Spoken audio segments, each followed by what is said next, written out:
Genesis 31, verses 43 through 44 says, Then Laban replied to Jacob, The daughters are my daughters, and the children are my children, and the flocks are my flocks, and all that you see is mine. But what can I do this day to these my daughters, or to their children to whom they have been born? So now come and let us make a covenant, you and I, and let it be a witness between you and me.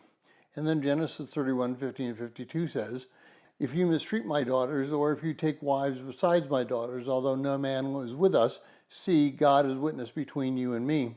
And Laban said to Jacob, Behold this heap, and behold the pillar which I have set between you and me. This heap is a witness, and the pillar is a witness, and I will not pass by this heap to you for harm, and you will not pass by this heap and this pillar to me for harm.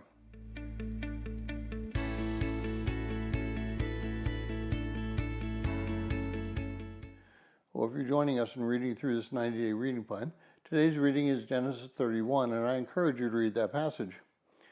Now, the treaty of Mizpah was no treaty between friends. As a matter of fact, it was a treaty between two who did not trust one another. Jacob felt that Laban had misrepresented many things in their time together, and Laban felt that Jacob had stolen from him, somehow manipulated things so that he would become rich and Laban would become poorer. There was no love lost between these two men. Treaties can be between friends. However, generally they're not. Generally they're between enemies, or at least people who can't see eye to eye about a particular situation. Therefore, we cannot treat our relationship with God as a treaty. It's not a transaction that says, if you do something for me, I will do something for you. Our relationship with God begins with Christ's death, burial, and resurrection. It is God who does everything. We simply accept that gift. Jacob came to Laban as a manipulator. He thought everything was a transaction. I'll work for 7 years for Rachel. Now that you fooled me, I'll do it another 7 years, etc.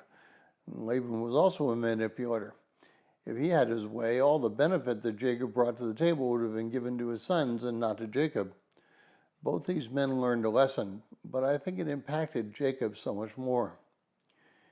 I think that this is a must-have between Jacob's wake-up moment. He now understood that it was God who brought him all this.